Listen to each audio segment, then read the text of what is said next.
Yeah, let's just get started here. So today, my only guest for today is a state champion in high school. He was 45 and 0, then 129 and 12 in his whole career from high school to college, 4.0 every year, junior world silver medalist, four-time All-American and national champ all day, every day, NWCA All-American all day, every day in academic honors, five-time Big Ten place winner and two-time champ all day, every day. Again, 128 and 18 record from Broomfield, Connecticut, Colorado. majors in economic and minor in business from Northwestern. Ryan Deakin, how are you doing today? I'm doing well, Shaun. Thanks for having me on. Absolutely. I'm excited to have you and excited to have you on this podcast for real. Um, I was just thinking, let's get right into it. But first, I just remembered that song that I was telling you about before we started. Yeah. It is by the Bee Gees. How Deep Is Your Love by the Bee Gees. I know who did the spin-off version in the early 2000s. How deep is your love? Oh, I don't know who did that one. That one was not as good as the one by the Bee Gees. I can't play it because we might get copyrighted. But phenomenal, phenomenal song. How Deep Is Your Love by the Bee Gees. It's really the imagery, the everything. I was playing that so loud today. It's such a good song. Obviously, if you're in if you have a significant other, perfect to play. If you're by yourself and you're lonely but you love yourself, I guess you could play that. Probably need help. But phenomenal, phenomenal song. Let's get right into it. Enough wasting your time. So, um, I'm really excited for this podcast today, Ryan. How are you doing? What are we up to? What's new? Yeah, doing well, man. Just moved out to back to Colorado. And so yeah, just kind of settling in out here. Everything's good. Yeah, man, excited for kind of be back in Colorado and hopefully start helping out with, some wrestling in the state that I grew up in and excited to yeah, just kind of some new adventures here. Got you. And you stayed in. You went to Northwestern for what? 6 years? Yep. Yep, I went to Northwestern in 2016 and I left there in 2022. Wow, that's so crazy because I graduate. I got to school in 2017 and I graduated in 2022. So I started and we graduate. You started before me. We graduated at the same time. You said 2022. I graduated in 2020, but I did a master's program in 21 and then a grad certificate in 22. Okay. Okay. Cool. Wow. That's a long time in college. Was that? How was that for you, especially for people who only usually stay 4 to 5 years? Yeah, yeah, it was good, man. Yeah, it was fun, but I definitely think towards the end you gotta find different ways. It gets a little stale, honestly, so kind of finding different ways. I think that's part of that is just being around good teams, like good teammates, good coaches and stuff like that. But I enjoyed it, man. Northwestern's a cool place, super special place, and there's a lot of good people around the program. Right, right. And most importantly, not only are you very well rounded according to your coach, but you also are phenomenal at wrestling. Or kind of good, right? I those things I mentioned, they're all right, right? No, Ryan Deegan, you are a phenomenal, phenomenal wrestler. In fact, probably one of the best collegiate wrestlers of all time. You're definitely up there. And I'm not only saying that from your stats, but I'm saying that from personal experience. So I tell all the people who I interview is that I wrestled for Sacred Heart University, nowhere near as good as you, but we were at some of the same tournaments. Like the most memorable tournament that I was at, that you were at as well, was the Cliff King Invitational back in 2022 in Las Vegas. In Las Vegas, you had won that tournament where you faced Quincy Monday in the finals, and phenomenal, phenomenal wrestling match as well as your run specifically. And I can't wait to get into that, especially because the way I didn't really know about you like that. And I just want to say that to say that I didn't need to, because when I saw you wrestle in that run at Cliff King Invitational, I'm like, oh, this guy's a real deal. I'm wondering why, I haven't seen him more often. I mean, granted, you guys are in the Big Tens, we're in the EWAs, so we don't see you. Maybe we see you once a year at another tournament. You guys are not in our conference, but phenomenal, phenomenal wrestler. Probably the most consistent wrestler I've ever seen. You wrestle people the exact same way. I watch a lot of film on you. It's a phenomenal, phenomenal strategy, and it's gained you a lot of success. I mean, just a little bit to mention. I mean, your first was it your first 2 3 years? I think you had a couple of losses to some really good guys, but then you went 2 years on and you were undefeated, and you won everything. Like that is amazing. How tall are you? About 5'10". 5'10", Yeah. and Yep. you wrestled at 157. Yep. And I say that because you look massive for the weight. I'm pretty sure you've heard that often, haven't you? Yeah. I mean, we had a lot of good nutritionists and kind of, had some good coaches that knew how to kind of cut some weight. And so, you kind of learn as it goes on, as like kind of learn your body and what you can feel good at losing weight and still competing. Right, right. Okay. Listen, as long as you can get the weight down and you feel good about it, especially in college, it's a very hard thing. You do it, and it seemed to have worked for you. So, talking more on the Cliff King Invitational and getting into your wrestling a little bit here, I actually interviewed Quincy Monday for the last my last podcast.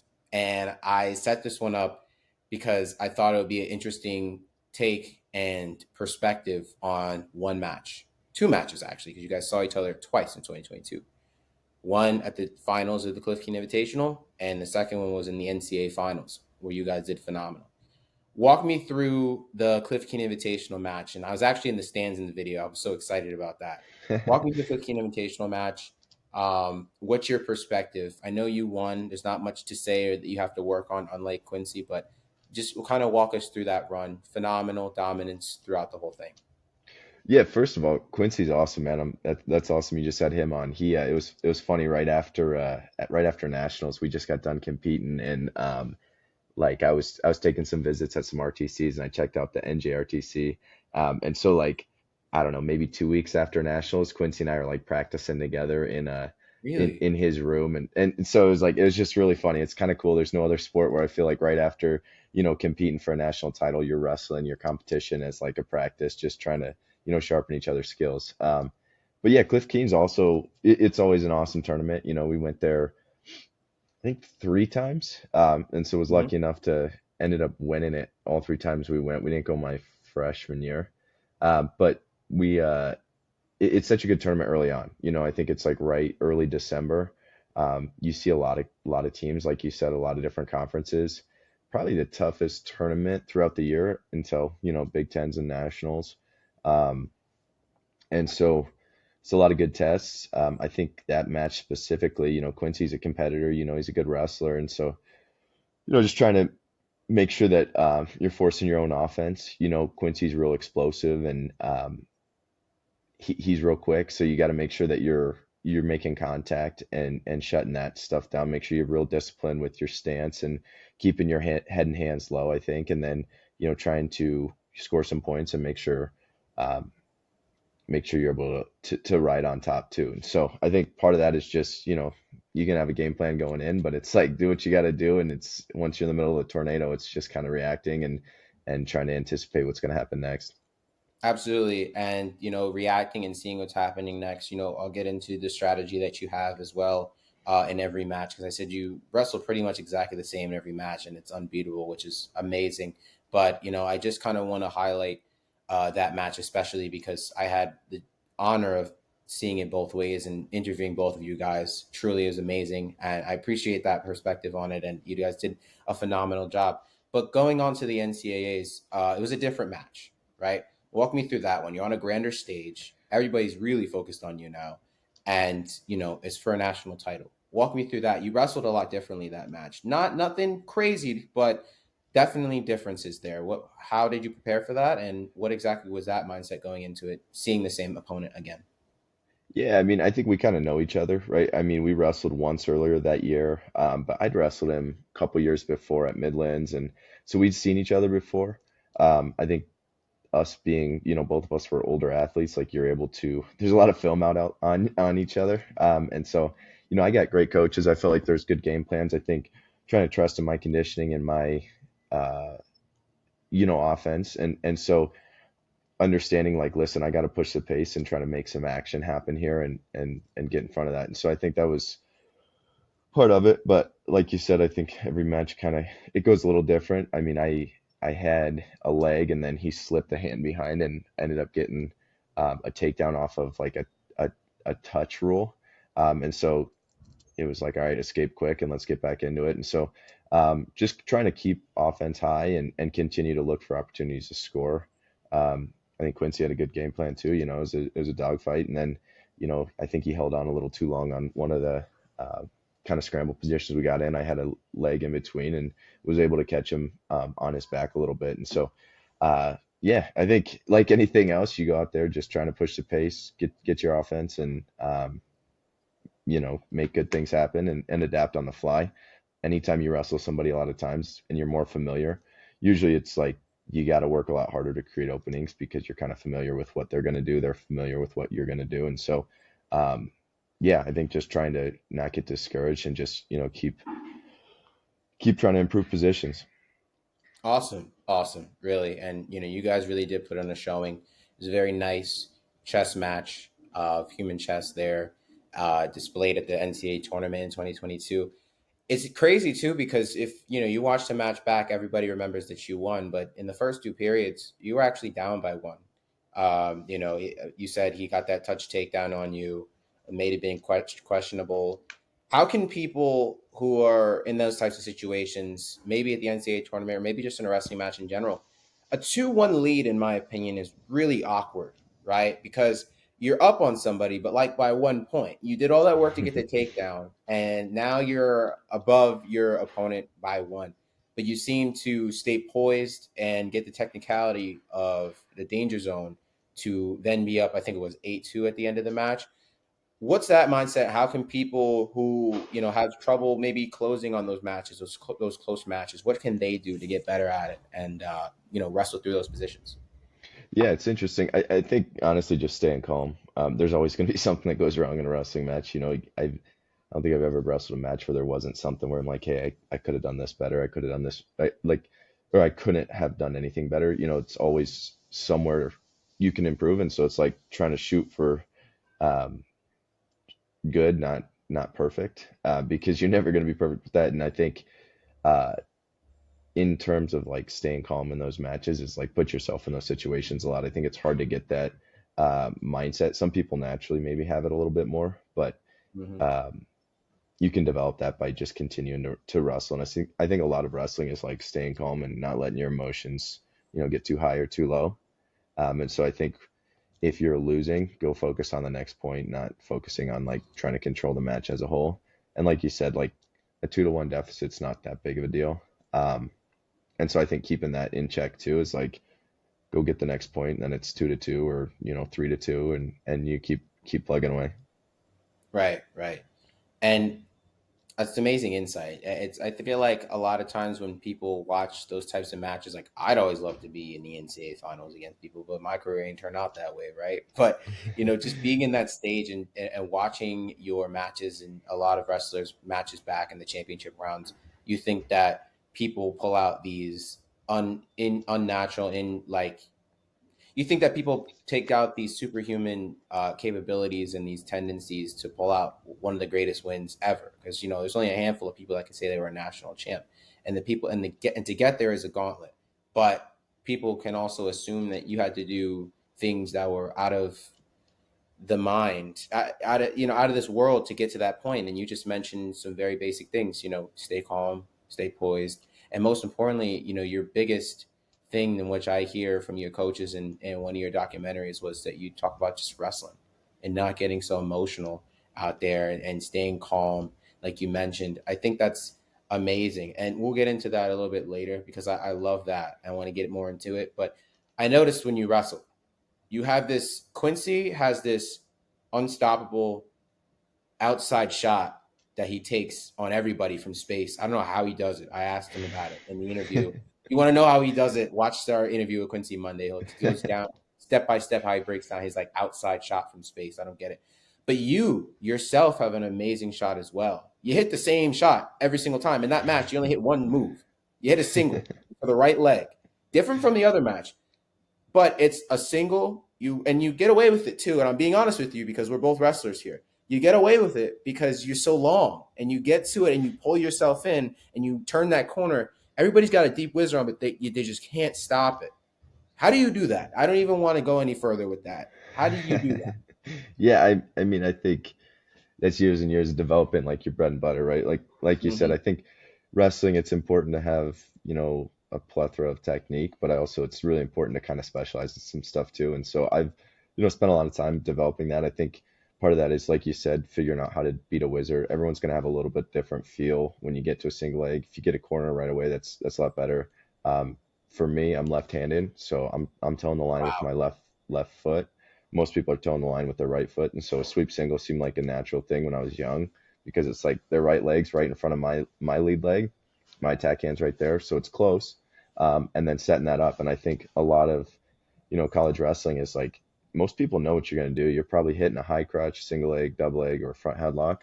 Um, but it's how you set that up and finding a little opening with that. And so I think I figured out how to finish once I got to a leg, but I had to figure out how to get to the leg first. And then, you're wrestling and guys are smart and understanding stuff. But then I think the later on in your career, you got to continue to evolve. You can't just be one dimensional with one shot, right? But the one good thing that I think I had going for me is I think maybe the middle of my career, it started to feel like I was one dimensional. Guys would watch film and be like, "Hey, he's going to shoot a single leg. Like, watch out for your right leg in front of you." Um, but then I kind of figured out that like guys are going to overreact when I fake that, and so I can use that to set up other things. And so I don't know. That's like the chess match of wrestling, right? Where you're trying to figure out how to create an opening. Guys have natural reactions. They've seen different shots thousands of times in training, and so trying to trick their like subconscious, mind of what you're doing and what they think you're doing, and then using their reactions against them and finding just a little bit of an opening. So I know it's kind of a roundabout answer, but that's kind of how I think about it. No, no, no. Listen, that's actually amazing. Here's the thing. I retract my statement, right? Okay, you're not a human being. Because how you sit here and you beat everybody for 2 years straight, you didn't lose and you won everything, but you're left-handed? What? And you've the first person in Northwestern history to be a national champ and Big Ten champ to all the feats that I just mentioned, left-handed?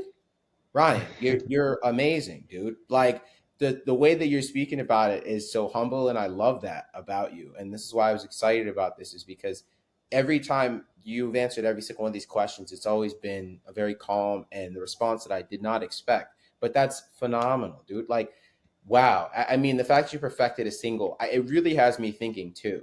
Really has me thinking. We train so hard to defend these moves that have hit properly, you can't beat them. I talked to Bryce Meredith a couple months back, and I asked him, was it, what's better, like funk, scrambling, or like fundamental wrestling? Because you see nowadays wrestling changes over the years, where people are not, they're not, they go from like a Tom Brands and a Terry Brands to like hardcore wrestling to more of like, who's an example? Like I guess like a Ben Askren who's like really good at funk. You see these different styles, and even in other countries too, in Russia and like Iran, different styles of wrestling. But you see folk style kind of evolving into this more scrambling nature, in which complements almost like a freestyle ish, whatever. Anyway, you see people have different styles, but no matter what style you have, I talked to Bryce on this. You can't beat a crisp, clean high crotch. It's crazy to think about that. And you proved it here. You hit a clean single leg, or, a sweep single. Nobody can beat it. It's so crazy. And you fine tune that. And it looks crazy to watch. But everybody's like, oh, these flow scrambles and stuff like that. I don't believe all that. If I hit a nice high crotch on you, first of all, that looks phenomenal. And second of all, it's unbeatable. Like, walk me through that. Like, you know what I'm saying? Like, it's Yeah. crazy how we train all these things and it's still unbeatable. The basic moves. We can create all these workarounds, these scrambles, but the basic moves are still unbeatable as you're single. Yeah, I mean, I don't think it's the fun answer, but like the way to get good at wrestling is do something a lot of times. And Mm, like you said, fundamentals. And I watched that clip with Bryce, and it's funny because he was known as like a really good, prolific scrambler. And but he'll even tell you like his first line of defense was baseline defense, stuff ahead, sprawl your legs, yeah. and then once you get past that, and once you get a certain level of competency there, I think you can start add your own flair to stuff. And that's where I think he really thrived with that. And he found his style in something that people aren't used to defending. Um, but he had that underlying base. And I think the problem with it, you go to a camp or something, like all the kids want to see like the fun, throw somebody to their back move. But it's like, listen, 99% of the time, you're probably going to do what you're already learning at your club. You're going to hit your high crotch, your single leg, your double leg, some kind of front headlock. Um, and then once you get good at that, you can add flair to that. And I think people don't realize, like most colleges, you're working on that 99% of the time. That's not like the fun or like sexy answer, Hmm. but like um, fundamentals are such a big part of it. And once you get to a certain level, then you can start. I think it's like anything. You get down the basics, and then you can start breaking rules and kind of adding things to it once you get to a certain level with those skills. And so I really think like the kids that do really well, especially at a young age, are the ones that are just like drilling these over and over and over and over, and then not losing that when you're in college. Because the cool thing about wrestling is you can always improve on something. Like you're never Right. going to master all of wrestling. So, I mean, I spent 6 years in college working on a shot that I'd worked on my whole life in a sweep single, and so like even throughout college, little changes to my shot that I hit pretty much every single match, probably 3 to 4 times a match. Um, I was working on every day still, and so I think there's skills like that that you got to continue to develop and improve, and that's kind of the cool part of wrestling is like you can't learn everything to that level, but you can, pick 3 or 4 things, and then as you get good at those, you could start using those to open up other shots and start developing other things as well. Right, right. What did you say? If you want to get good at things, you got to do them often. Is that what you said? Yeah, yeah, Yeah, absolutely. I love that. I mean, short and sweet and simple. Um, Going forward, that's amazing. When you won your national title, you had an interview right after you hugged your family and warm embrace, and you talked about how in 2020 you didn't have the career that you wanted, but then also in that match you talked about how it wasn't a part of the game plan to win like that, and it just more so seemed like because of those two things, a lot of things didn't go as planned, building up to you winning your national title. But yet you're still like on a pedestal in your own in Northwestern. You're a lefty. You're handsome. Most importantly, you won a national title. It says a lot about your character and how things didn't go transitioning into your career. It's so funny. Let me take a step back. It's so funny because I'm watching your career unfold from 2016 to 2022, and you seem to have got better at a really uncertain time. And I'm referring to COVID in 2022 and how that really impacted you.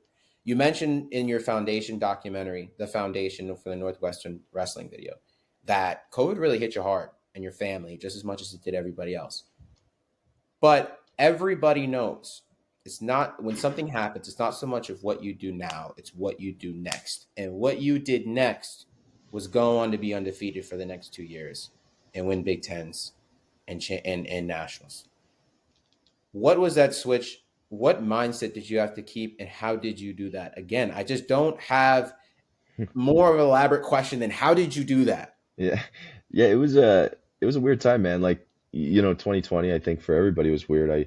I was ranked number one going into the national tournament. I was undefeated. I just won Big Tens, and then a week before nationals, they canceled the tournament. And so it was like this huge, like, I'm gonna go win a national title, and then um, world shuts down, and you go, everything's done for 8 months. And so I was at home. I lucky around some good um, clubs and stuff in the area that I had relationships with. So was still able to train out here, as much as you can with kind of COVID restrictions. And then we finally got to go back to school. And then, a lot of guys on our team got COVID.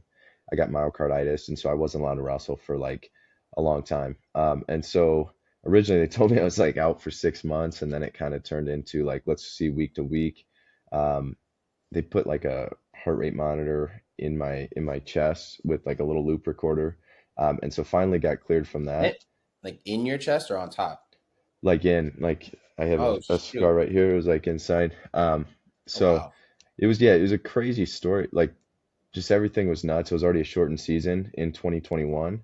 And then I kept missing all these competitions because of myocarditis. And then, I came back. I got to do Wisconsin dual, Minnesota dual, Big Tens, and then nationals. And so um, I got like four competitions that year, and I didn't feel great. I never really like had the time to like kind of get in that groove, and there were so many like just factors going on.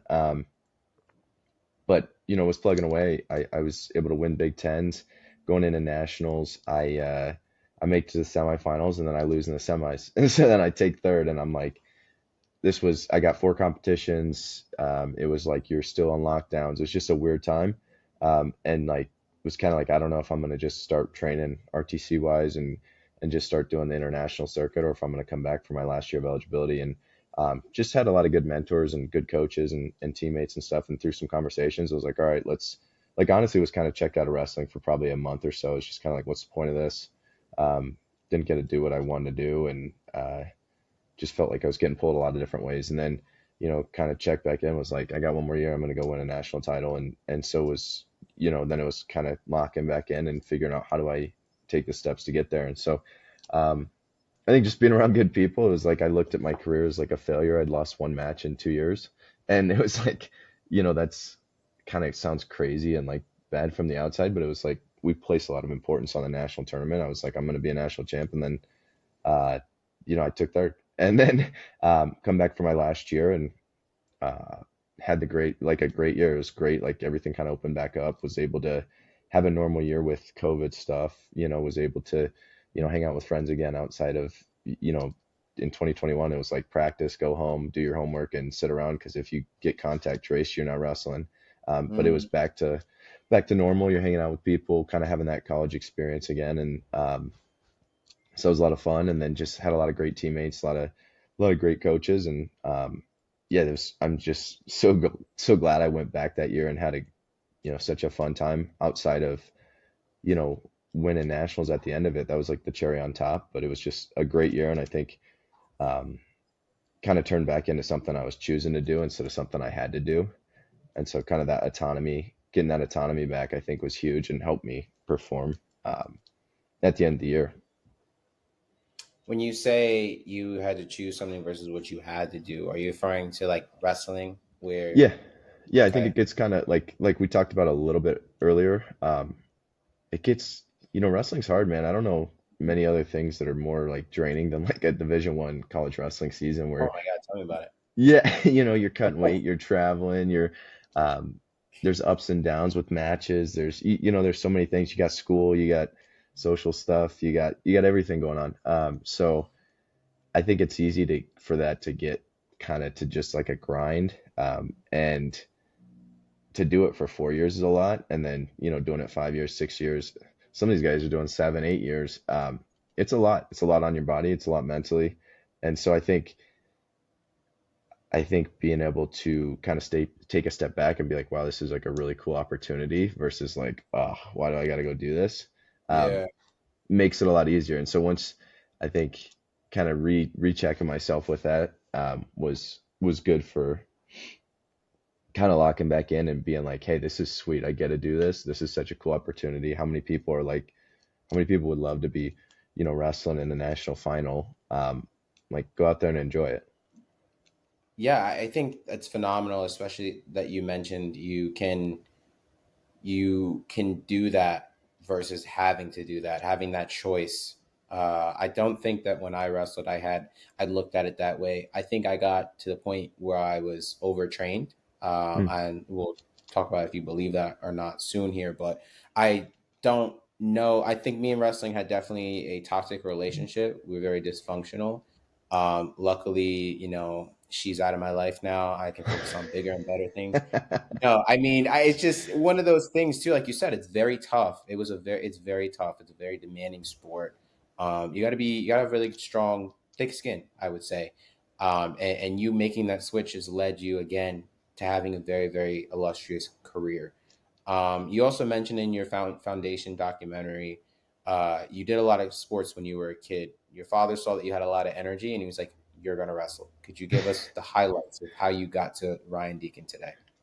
Yeah, I think, man, it was like I enjoyed sports growing up. I started wrestling, and I was like this is cool. You know, it all falls on you. It's not like, you know, you could go score 5 touchdowns in a football game, but if your team doesn't hold them on defense, like you lose the game. You know, where it's like wrestling, you either win or lose because of your direct actions. And so I think the whole like your input equals your output was like attractive. And Mhm. then, you know, I just was lucky. I went around, had a lot of good coaches growing up, a lot of different clubs. You know, my parents took me all over, and so that was yeah, I just kind of kept wrestling and kind of fell in love with the sport. And so I think it became something that, again, like I was like, I had a lot of sports and I chose to continue to wrestle. And so that was uh, something that I really enjoyed. And so I think you work harder at something you enjoy. And I saw some success early on. And I think you like something you're good at as well, too. So I think that was a factor. Um, you know, I started winning some tournaments. I'm like, this is pretty cool. I get a trophy, I get a medal, and, you know, I'm like, got Good another stuff. chance to do it next week, you know? And so, Yeah. um, yeah, I don't know. I didn't grow up around, you know, everybody that I knew wrestled. It wasn't something like that. It was just like I kind of just kept going to different practices, different tournaments, and um, one thing led to another, and I was like, this is what I'm gonna do. Right, right. And did you like find somebody that you admire that was really successful in the sport early on that you like mirrored your technique, your style, or some type of mindset or something you picked from their success that you really liked? Yeah, I mean, I don't know. I think when I was younger, I was just like, I was just going to practice, you know. But I had a Right. lot of good coaches that I think they would add little things to your style back and forth. I remember being young and like I didn't understand that I was left-handed, so I'd lead a right leg and then I'd try to shoot left-handed shots. And so like working with coaches like, hey, when I'm showing this, you got to make sure you're flipping your legs and you're doing the exact opposite. You're mirroring what I'm doing. Um, Yeah. but I think just being around a lot of good coaches like that, where again they teach you the fundamentals and then start helping you develop kind of your flair on stuff as well too. And so I think I had a lot of good coaches growing up. I went to a lot of different clubs, and so you take little things from every single coach that you're around, and then you try to add it to your arsenal and then develop those things. And so um, one of the coolest things I think growing up was just like a lot of people just like poured into me and helped me with those things. And so like that's what I feel like is a cool thing for that I can give back to the sport too now is like going into coaching and help giving back to people like that too, man. I never thought I'd get into coaching, and then right after college, you know, I spent 2 years coaching at Stanford. I just left there in uh, end of June, early July, and like Hmm. it's such a rewarding thing. I think it's really cool to kind of have a different perspective. I think everybody should coach, even when you're in college and stuff. I think you learn a lot with you really understand something if you can coach it and explain it to somebody. Um, and I think it makes you a better wrestler being able to think and look at stuff from different perspectives and like really understand why something works instead of just like I just do this and it happens to work. I think a lot of wrestlers don't know why something they do works.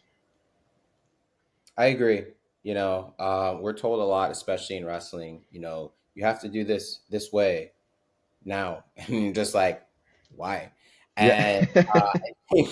And I think it's really important not only for the coaches to tell you why, but for you to be curious, especially because curiosity is what grows your career too. Having that character trait of asking questions and being inquisitive. I think that's a word. I'm using big words today, so I love no, it. yeah, exactly. And so, I mean, it's perfect. The foundation is everything.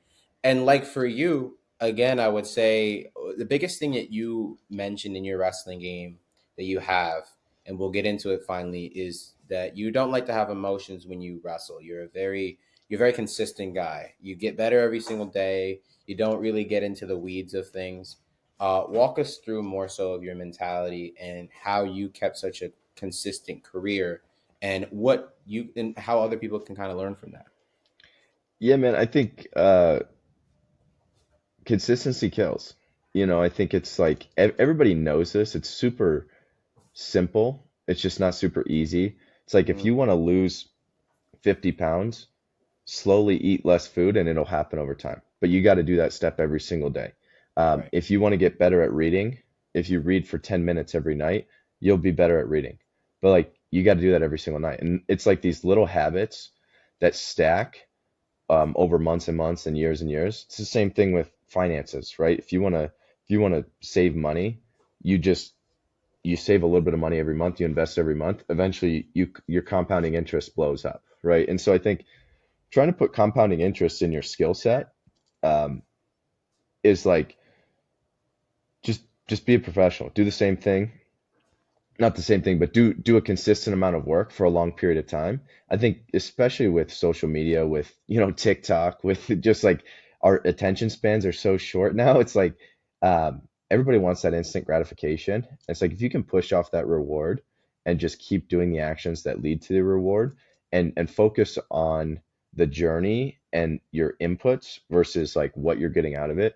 Because I think the path to success isn't like it's not like a linear line just going straight up.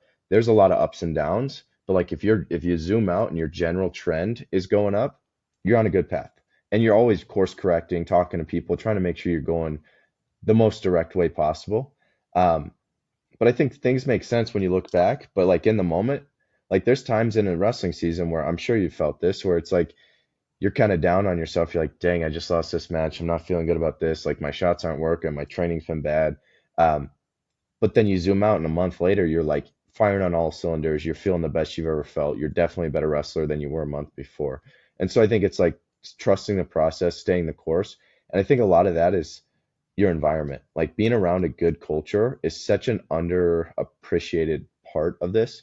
I think I had coaches that were constantly pouring into me, watching film with me, doing technique sessions. I had teammates that were positive, that were willing to show up and wrestle. If I had class or they had class, we had teammates that are like, yeah, I'll be there. I'll work out early with you today because we're going to miss practice today, or I'll stay after with you for 30 minutes to work on this shot that you're really trying to figure out.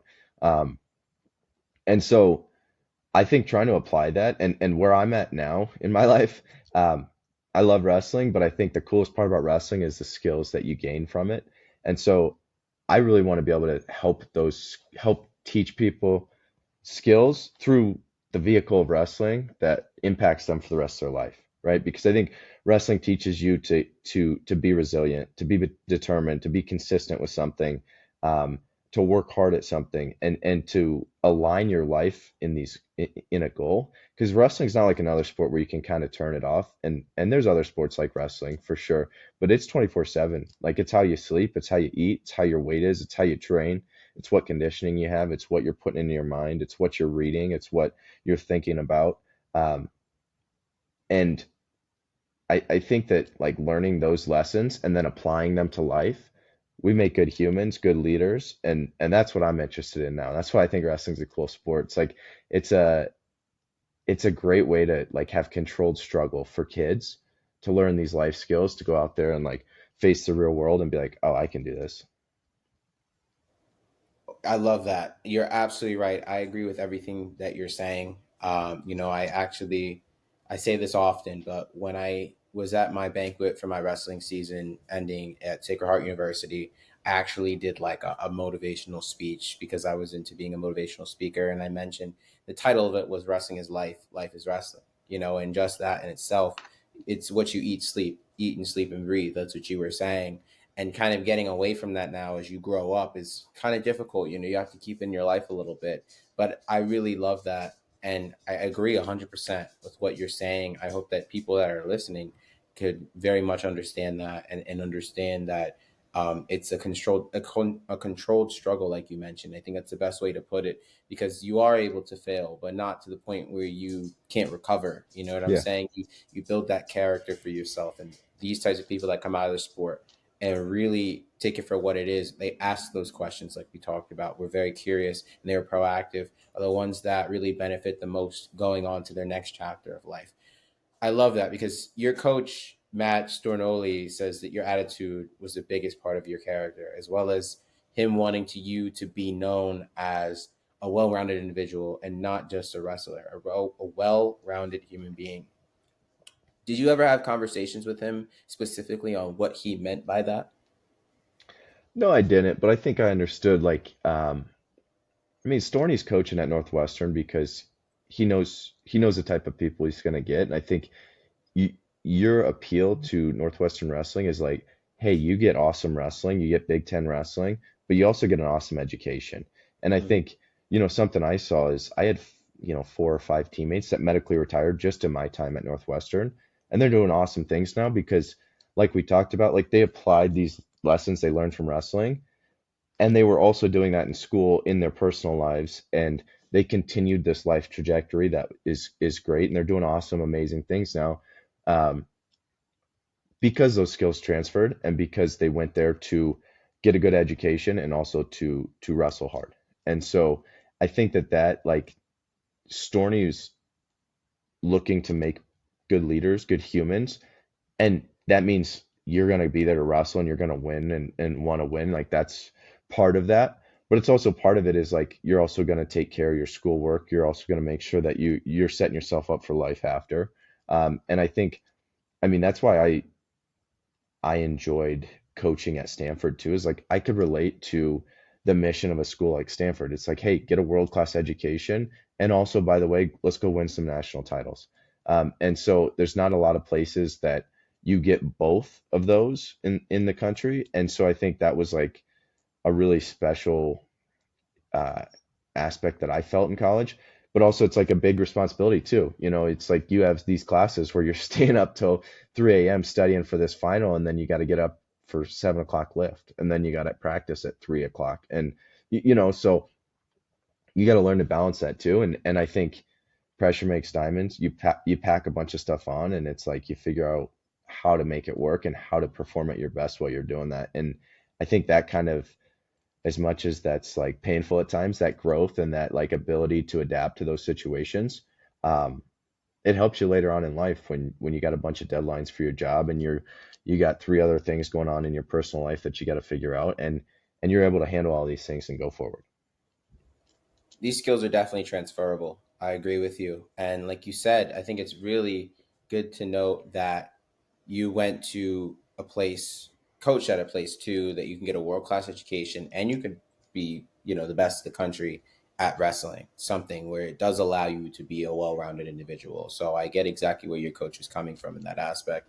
And that's phenomenal. I mean, that's what you want too. You want to be a well rounded individual, but I do believe that you need to get results on being, you need to get results in the things that you're good at, right? And sometimes doing that one thing really well is what can catapult you into different things. Speaking of which, you have those transferable skills. You now have a business that you run. Let's talk about Iron Summit. Yeah. And Iron Summit, you started with Max Wessel. You guys are Yep. both wrestlers. He wrestled at Lehigh. Paraphrasing, you teaching people to have overall better health and adding value to their wrestling and technical training. I'm going to shout you guys out real quick because I love what you guys are doing. Iron Summit Training, your ultimate destination for wrestling and fitness enthusiasts. Here we dive into the world of wrestling and strength training, offering expert tips, workouts, and in-depth insights to help you dominate on the mat and in the gym. Whether you're a seasoned wrestler or starting your fitness journey, join us to unlock your full athletic potential and achieve peak performance. Sign up now. So, this is your business. This is what you specialize in. This is what you do full time. This isn't full time. I think this is like a passion project of mine and Max's. Okay. We like you, love talking to people on podcasts and just really, I think it's so amazing how many people are out there and different insights. Um, we definitely, we both have a wrestling background. Max was an All-American wrestler at Lehigh. Yeah. We also focus a lot on strength training and I think just like we both really believe that your physical health really is an important part of your everyday life. I think you could show up better in your job, in your relationships, in just you live a more fulfilling life when you have more energy, you feel better, you're physically fit, you're able to protect, provide, do everything you need to do. And so I think that's something that we're both really passionate about. And so we just we started this probably about a year ago. Got a lot of exciting stuff coming up.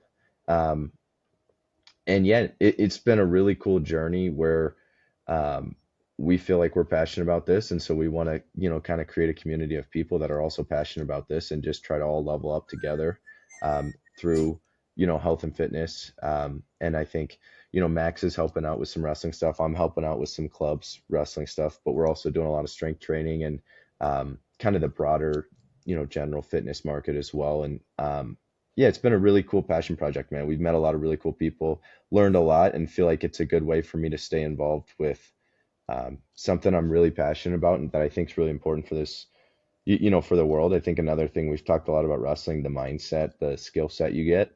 I think one of the biggest things too is like understanding nutrition. Like you have to understand nutrition if you're a wrestler because you got to make weight. And I think some people take that. I think wrestlers take that one of two ways. You either go, I'm done with wrestling. I'm never gonna watch like read a food label again. I'm just gonna do whatever I want and just like hang out and do nothing.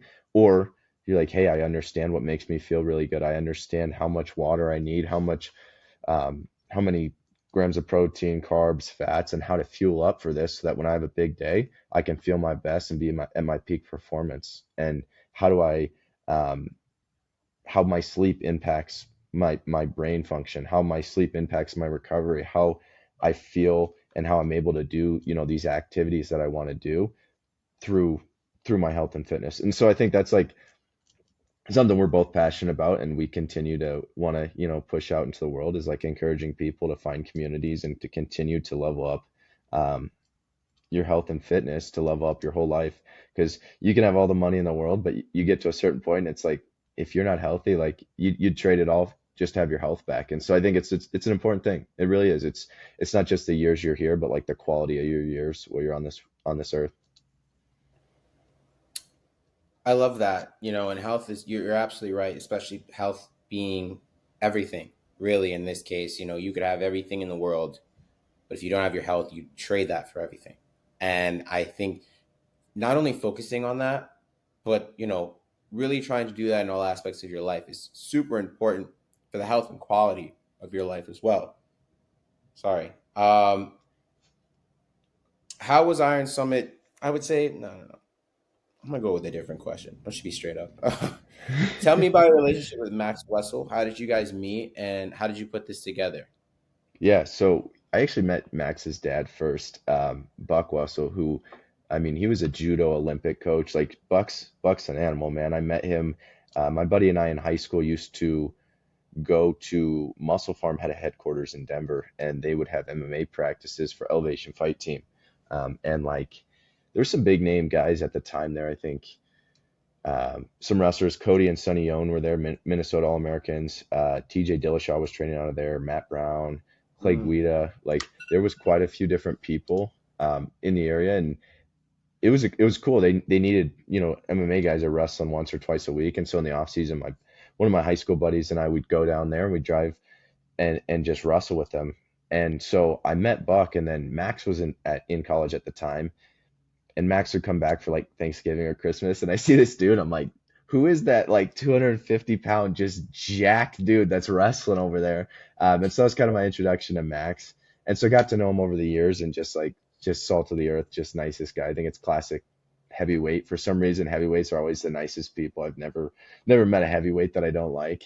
Um, and yeah, so we were just kind of stayed in touch through everything. And he, went to Lehigh. I was checking out the Lehigh RTC, and so was kind of talking with him and his dad and kind of built a relationship through that. And then one day Max owns a gym up in the Vail Valley up here in Colorado. And it's a really sweet, like really nice gym. And we were talking and I just asked him one day, I was like, hey man, why don't you like do some social media stuff? And he's like, yeah, I hate that stuff. I was like, yeah, me too. And he's like, well, why don't we do it together then?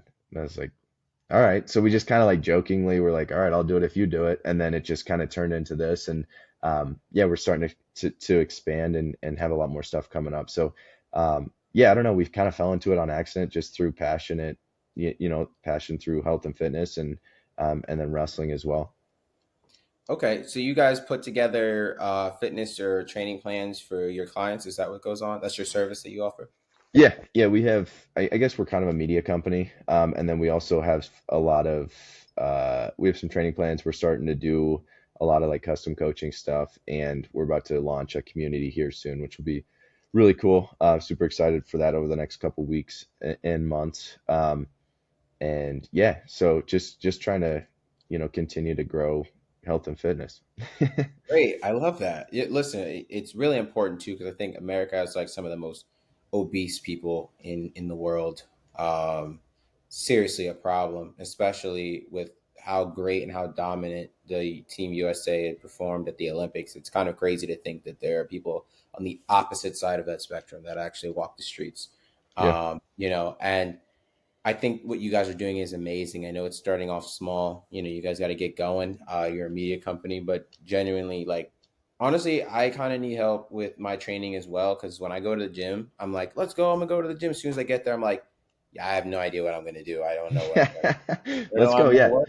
I'll go in L- there and be like, oh, I'm gonna work on legs, and then I go in and I'm having a hitting a great arm session. let's They're hey, phenomenal.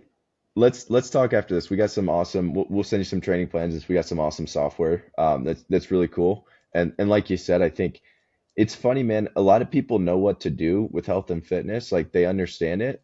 Hmm. Um, but it's like that accountability, and like if you're writing your workouts down, if you're tracking them, and if you can have some kind of accountability with it to kind of get some coaches and stay on track, I think it makes such a huge difference, and I think a lot of like college athletes, ex-college athletes that I talk to, um, like you're saying, it's like your whole life you've had a strength coach that is saying like, here's your workout when you walk in. You're like, sweet, I don't have to think about this.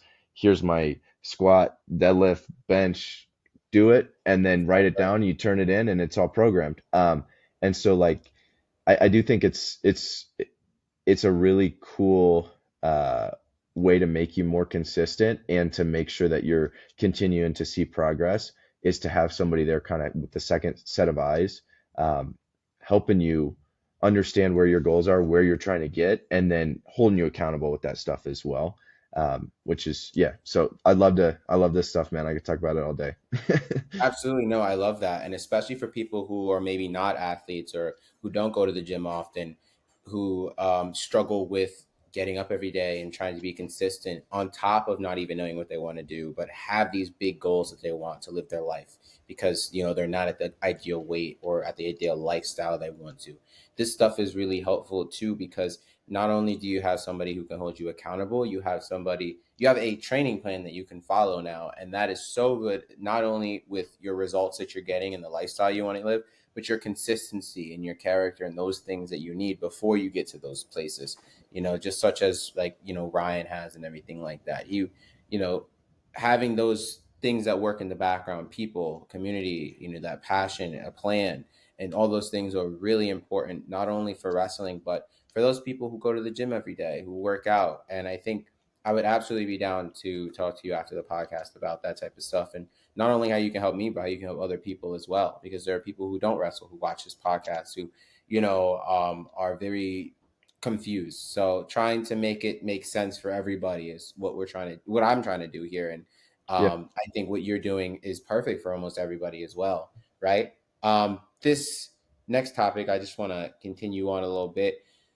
We have controversial topics now. This is a new Okay. segment that I added on because you are, putting together plans for people and you're in like this health and fitness kind of thing. So, the debate over cardio and fat. Can you truly lose fat from cardio? Yeah, man, I think everybody overcomplicates that. Like, yes, I think your body's really smart. It adapts to stuff. I think there's a lot of studies that show that too. Like, there's people that, their lifestyle is walking 30,000 steps a day, and their body naturally lowers down their metabolism. Otherwise, they're going to lose a bunch of weight. And so I think at the end of the day, it's like you got to, it's calories in versus calories out. Like that's just like at a very basic level, right? And your metabolism changes with stuff like that. But I think that's why it's important to change up your workouts too, and continue to have like a novel stimulus. And so I think it depends where you're at, right? If you're, obese, I think if you're doing a lot of cardio, you're probably going to lose a lot of weight. If you're, 5% body fat and you're running an hour a day, I mean, we had a guy on a team last year at Stanford that was running pretty much every day. And then the second we got him, like once season was done, he was kind of scared to stop running a lot. But the second season was done, and he kind of pulled back all that cardio and stopped running so much. His weight leveled out. He didn't gain a bunch of weight. His weight leveled out, and then he was actually able to lose that weight again. Because when you're doing a lot of cardio, there's Hmm. only so many levers you can pull, right? And it's burn more calories or put less calories in. And I think you have to have a good balance there because it's really unsustainable to cut your calories to like really low levels, and it's really unsustainable to be running, you know, I don't know, 2 hours a day. Like you can't do that before like you were talking about a little bit earlier, like overtraining and before your body starts breaking down. And so um, I think a lot of people need to look at the picture as a whole. And like even, high level bodybuilders builders that are trying to get super low in body fat, they don't add their cardio till the end to like peak, like cap off their peak conditioning. Um, and you can't do that for like a year straight. Like where are you gonna go if you're running 2 hours a day? You can't add more cardio to your life without it like just very much impacting joints, tendons, ligaments, muscles. Like you're gonna start getting hurt. And by the way, you're gonna feel awful and your metabolism, you're crashing. And so I think um, human bodies are really smart, man. I don't know that we fully understand it, but like your body gets to an equilibrium. I think you can definitely lose some fat by doing cardio. I think that's a tried and true way, but you got to keep it in check and look at the overall plan. I'm a big fan of you put on muscle, your body's naturally burning more calories, trying to maintain that muscle. Um, and it's a little bit more pleasurable to not be, running a bunch all the time because you got to just keep stepping up the amount of minutes you're doing that stuff. And so changing that up and having an overall plan. And I think it's cool the last, I don't know, 20 years or so, it seems like there's a lot more studies coming out where everybody's like, it's really important long term to be doing resistance training. Your quality of life, especially when you're older, if you can make sure that you keep your balance and you're not falling when you're 80 years old, or you can catch yourself with your legs, your arms, super important. And just being able to, I don't know, I want to be able to pick up my grandkids when I'm 85, Right, right, right. No, I love that, and I was just about actually that segues perfectly into the next question. Is overtraining a myth or is it a myth? Let me do that again. Is overtraining a myth or reality? And I want you to tie this back to wrestling too, right? Like because you're an NCAA champion. How do you deal with overtraining, and how do you limit that, especially getting into championship season? Dude, that's a great question. And I love this because, and you said it earlier, like kind of the toxic relationship with wrestling and overtraining. And it's definitely a thing, right? I think some people, you got to know where you're at. Some people, and part of that too, like being a coach, you understand there's some people you need to push forward and some people you need to pull back. Um, I generally think that you can't redline forever. I did the same thing, man, in my career. There was probably times I was overtraining, but I also had good coaches around me that sat me down. And after my, sophomore, junior year, they're like, listen, you're not 18 anymore. You need to take some recovery days. I also like we all as a team took ice baths after every single practice. We were, taking cherry juice, turmeric shots, sleeping, getting a lot of water, electrolytes, good whole foods, making sure that we're, snacking throughout the day between meals, fueling up for workouts, getting a lot of carbs. I think your recovery is super important. But then I also think like you never really know where that line is until you kind of push it. And so I think I think there's a fine line, and you got to probably go through a little bit of overtraining to understand where your line is. And like I said, the human body is amazing, man. It might take in preseason you're probably going to be sore, but then your body adapts to that, and you're in better shape going forward. You got to keep that within your limits. And I think the thing about wrestling, especially a college season, it's 6 months long. If you're overtraining for 6 months, that's why you see all these guys. They're hurt all the time in March. I was one of those guys, man. Like every time in March, somebody's banged up with something. You got something tweaked. You got something a little bit torn. You got something that's not feeling good. Um, and so I think you got to manage your body. And it's really important to understand that. And I think recovery is just as important as your training, and things like sleep, nutrition, um, managing stress is such an underrated part of sports that people, I think, in recent years have been taking a lot more advantage of, which is good. Yeah, I think it's crazy too that people don't understand the gains that you actually get overnight when you go to sleep and you rest and recover. I think the misconception too, tying it back to weight training and health, well, health fitness here, is the fact that people think that you get your gains as soon as you leave the gym. It's actually no, You can see this too if you really train enough. And I've seen this too, is like when I work out and I wake up the next day after a good sleep or a good meal and I've really rested fully, you can see your body is slightly different. You feel a lot better. You feel more in shape. Um, wouldn't you agree with that? Like you get the pump in the gym, but you get the gains at night. Yeah, yeah, your muscles are rebuilding when you sleep, right? So if you're not sleeping and you're not giving it proper nutrients, I think some people train really hard and then they like restrict their calories. And it's like if you're trying to put on muscle and you don't give your body the nutrients to grow, it can't just grow from nothing. Um, so yeah, I think that stuff's super important, man. And it's tough because it's a 24/7 job like we talked about. I think that's lifestyle too. You know, if you're going out and drinking every night, your recovery is going to be not as good. Mhm. Um, your muscle synth like protein synthesis isn't going to be great. Like you gotta prioritize stuff. And I'm not saying never go out and have a good time, but I'm just saying, that stuff is super important. And like you said, you recover when you're taking your downtime. So if you're never taking that downtime, you're just constantly driving your body to the ground, and you can only redline so long before your body starts tweaking stuff and you start feeling that. And then your body will force you to recover because you'll be out with an injury. Right, right. How important is it, again, to incorporate other forms of training and fitness as a wrestler, right? So you have Yeah. like HIIT training, you have like yoga, you have other sports. I mean, boxing. It was that. Would you say that that helped your performance, or did that hurt it? Did you do that at all? Yeah, I think it's super important. I think you got to know what you're trying to work on. Um, I think we kind of get to these weird, and I'm kind of the mindset of like, let the training be what the training is. Because sometimes we get to people that are like, hey, let's make this weightlifting exercise as functional like wrestling as possible. It's like, if you want to get better at that, go wrestle. Mhm. Wrestling's great resistance training for wrestling. Um, and you don't want to replace wrestling skill work with something that's like supposed to simulate what wrestling is. Just do more of the wrestling. And so I think that's an important caveat there. But strength training is super important. You're keeping your muscles, tendons, ligaments strong. I felt like I got hurt less when I was within the proper ranges, but when I was strength training and making sure that I was managing my overall load throughout the week with my body, I thought, Mhm. when I started getting tight with stuff, it was important to spend, 10 minutes after practice every day stretching. We do yoga on an off day and do contrast tub stuff. Um, I think you got to prioritize and understand what you need, and that's where like having a good village, good community behind you is helpful too, getting some input. But you only have so much time, so you got to prioritize stuff too.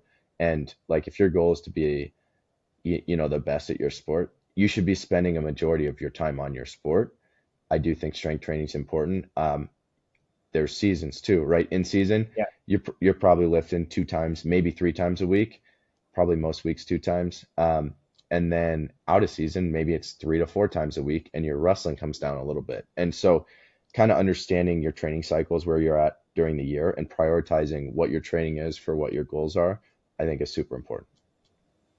Right. I get that. So, is there a one size fits all kind of training method? And if so, I'll just start off with that.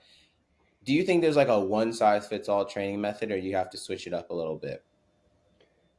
Are you talking about just like strength training or just like overall training for a sport? Like overall training for a sport. I think there's general guidelines that are important that you should probably be doing. You should be doing some kind of strength training. You should be doing your skill work. I think it depends on who you are. If you want to get like really, granular, like it depends what you need to work on, right? And what your like if your style of wrestling is like you're super physical, you should probably be lifting a lot of weights and making sure that you're strong. And um, if your style is like really high pace, high energy output, you should probably be working on some cardio. Maybe you're hitting some extra conditioning sessions throughout the week. Um, and I think there's a certain baseline that everybody needs within wrestling. Like you got to be strong enough, you got to have enough flexibility, you got to have enough technique, you got to have enough power, you got to have enough quickness, but then within those realms, once you're at this like thresh line or threshold, um, you lean into your strengths as well, and then you start improving those. And so I think I think it depends on your style and what you're trying to prioritize for too, right? If you're an offensive lineman, you probably need to be lifting a little bit more than, a wide receiver. Right, right. And going off of that, do you think that genetics plays a role in this as well, and the success of fitness training and wrestling as well? Absolutely, but I don't think it matters because you can't control it. So, like, it's yes, genetics obviously play a factor. That being said, there's a lot of people that work really hard and are able to get around certain genetic factors. I'm going to tell you, like, I'm not going to win the 100-meter dash in the Olympics because I'm not genetically going to run, as fast as Usain Bolt. Like, that's just not going to happen. I could increase Hmm. my speed, I'm sure. Um, but that being said, like, I can't control that. So doesn't matter. I'm a big fan of control the controllables. Right, right. I mean, especially too, a lot of people can't see it, but Ryan, you have probably one of the best physiques in collegiate wrestling history. I mean, like the way that when you cut down to 157, like your genetics look perfect. Like it's crazy how it is. And I saw a video of you running up the hill the other day, still in phenomenal shape. Your genetics for sure, definitely superior. I can tell.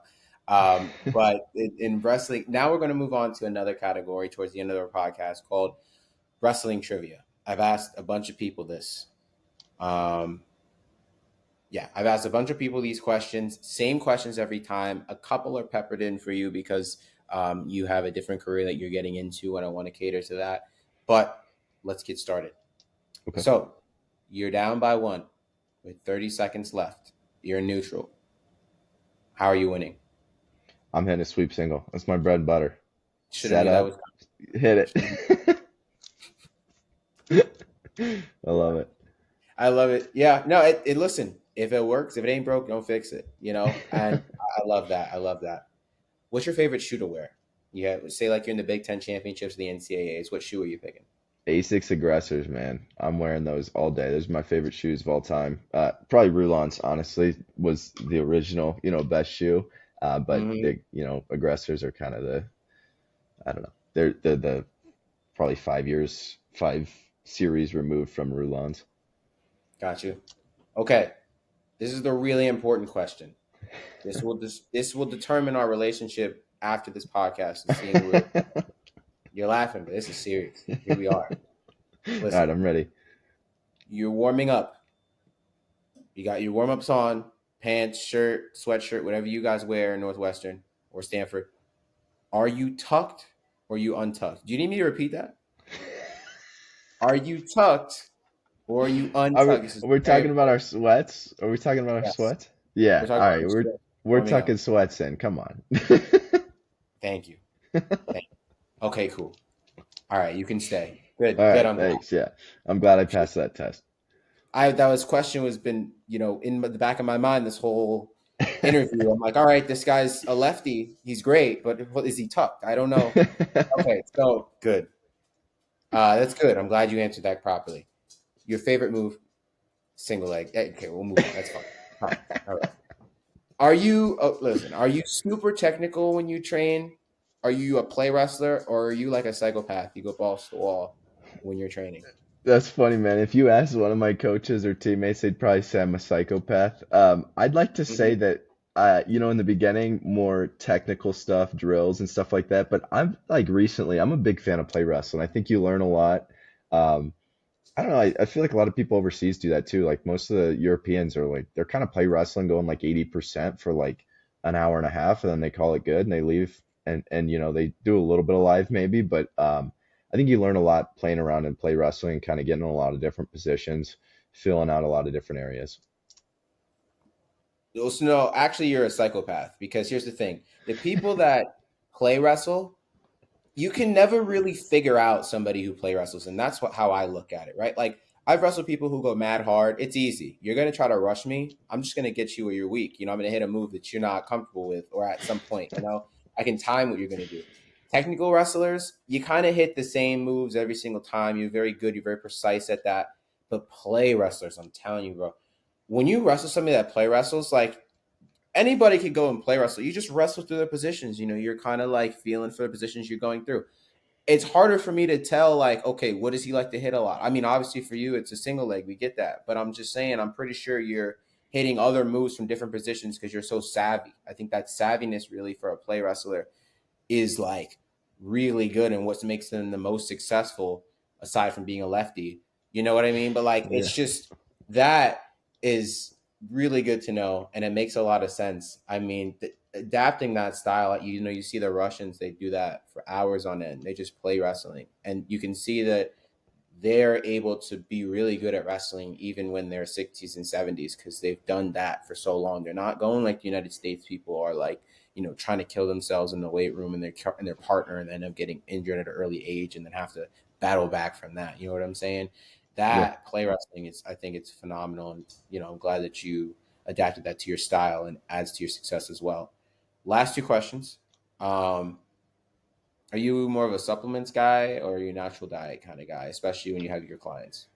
I think both, man. I think like natural whole foods is your foundation. You got to have that. And then I think there's some like low level supplements, like hit your creatine, fish oils, multivitamins, or get your blood work and see what you need. You know, I think a lot of people need magnesium, vitamin D, stuff like that. Um, but yeah, I'm a big fan of like get most of your stuff from your diet and then fill in your gaps where your blood work says you're deficient. And yeah, I'd say like anything, start with the basics, right? Foundation, good diet, whole foods. Gotcha. And lastly, machines or free weights? Which one do you like better? I think free weights, man. Just such a huge fan of, especially with athletics, like stabilizer muscles, being able to do a lot more compound movements. I think you get a lot more bang for your buck with free weights. But Gotcha. machines have their place. I like machines. Like I think they're good for accessory work for sure. Got you. Got you. Got you. Okay, perfect. Ryan, I really appreciate you joining me on this podcast today. This was a lot of fun. We went way over the time that I had thought, but this was such a good conversation. I had to let it play out.